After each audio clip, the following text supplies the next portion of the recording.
Kanya, kundi sa Panginoon. Dahil sabi niya, huwag niyong hayaang matalo kayo ng tao sa panalangin niya.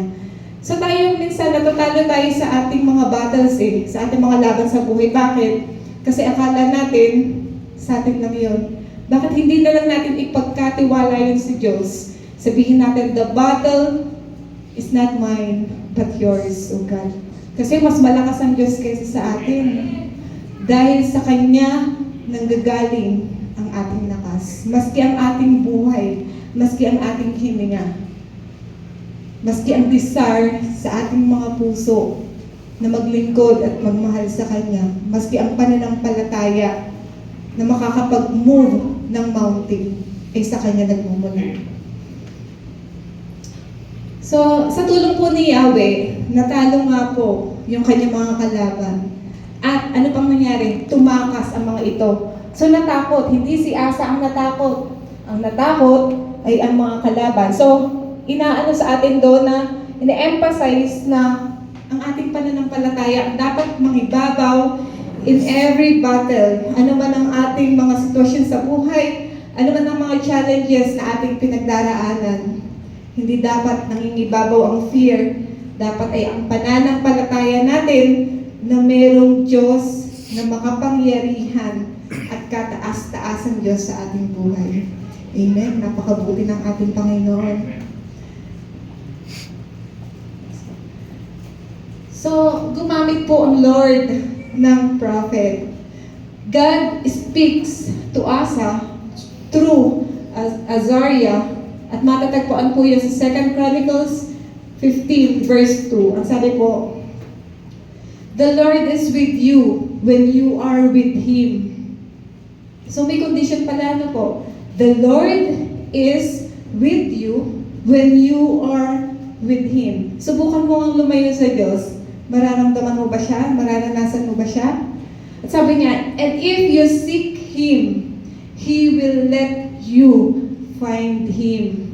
Siya nung yata yung napaghinanap mo ay tiyak mong matatagpuan. Dahil minsan, may hinahanap ka, hindi mo talaga matagpuan Pero ang Diyos, kapag siya ay hinanap mo, siya ay iyong matatagpuan. Kapag hinanap mo siya ng buong puso mo. But if you forsake Him, He will forsake you. Sobrang sakit kaya sa buhay kapag Diyos pa ang pinabayaan mong mawala sa'yo. Kapag may problema po tayo, huwag po tayong magtatampo or lalayo sa Diyos. Imbes, lalo tayong lalapit, lalo tayong hahawak sa Kanyang mga pangako. Kasi siya lang ang Diyos na hindi tayo iiwan. Ano man ang mangyari. Siya ang Diyos na tumanggap kung sino man tayo noon sa nakaraan natin, sa pangit na nakaraan natin, sa kasalukuyan, ano man ang ating kinaharap. Hindi niya tayo iiwan at hindi niya tayo pababayaan. Baski sa mga darating pang panahon, ang Diyos lang ang nakakaalam kung anong mangyayari. Ang pinakamaganda doon, may assurance tayo na meron tayong kasangga. Meron tayong laging tagapagligtas as long as lagi tayong lumalapit at nagpapakumbaba sa Kanya. Amen. So dito po, may sinabi rin po sa verse 3. At ito po ay nag-strike sa aking puso.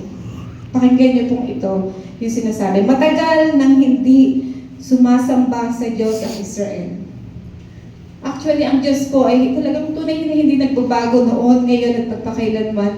Ang Diyos ay laging uhaw sa ating tunay na pagsamba. Amen po ba? Kaya nga siya ay patuloy na naghahanap ng sasamba sa Kanya sa Espiritu at katotohanan. Totoo po yun. Akala lang natin ito ay routine ng pagsamba, ito ay hindi.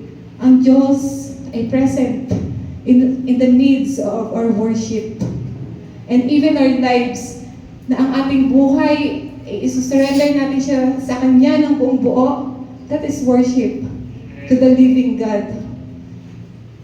At ang sabi pa po doon, wala pa rin nagtuturo, walang paring nagtuturo, at wala ng kautusan. Nakikita yung kawalan.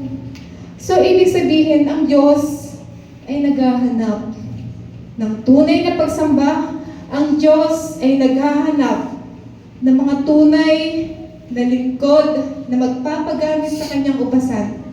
At ang Diyos ay naghahanap ng tunay na pagsunod sa kanyang mga kautusan. Amen. Sana matagpuan po tayo ng Diyos na kahit isa man doon ay nagagawa natin para sa Kanya at alang-alang sa Kanya, gaano man ito kahirap.